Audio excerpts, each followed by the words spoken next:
Mesdames et messieurs, chers défenseurs de droits humains, en cette journée internationale de droits de la femme, je prends parole avec une voix empreinte d'émotion, mais surtout de détermination.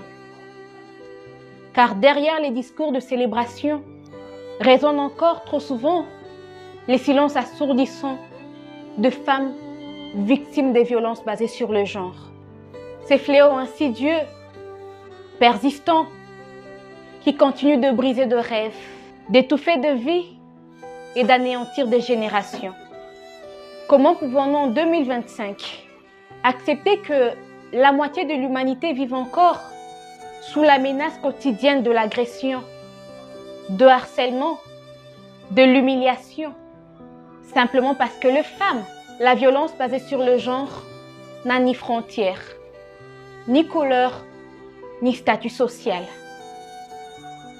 Elle prend 1000 visages, les coups dans l'intimité du foyer, les mutilations génitales pratiquées au nom de la tradition, les mariages forcés qui violent les droits et libertés, les agressions sexuelles et même le mot plus tranchant que les lames qui rabaissent et enferment les femmes dans un carcan d'infériorité.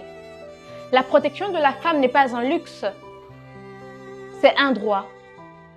C'est un droit fondamental, c'est un droit universel, un droit inaliénable.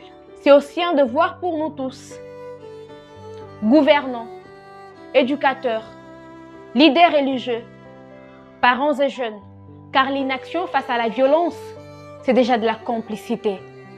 Je plaide donc ici, avec force et conviction, pour que la loi protège mieux, que la justice agisse plus vite, que l'éducation construise et que la société tout entière s'élève pour dire non à la violence faite à la femme.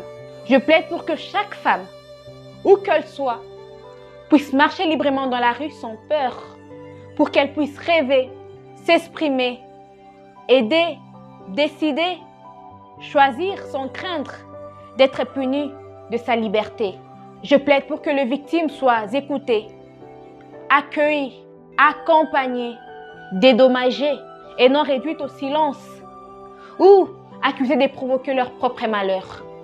Je plaide pour que les auteurs des violences ne trouvent plus refuge dans l'impunité, ni excuse dans la culture, ni justification dans la religion. Je plaide pour que nos filles grandissent dans un monde où être femme ne rime plus avec souffrance, mais avec puissance, égalité et dignité. Car protéger les femmes, c'est protéger l'humanité.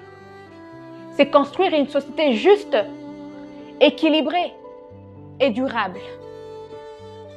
En cette journée internationale de droits de la femme, que notre engagement soit plus qu'un discours, qu'il soit une promesse, une action et une révolution de conscience.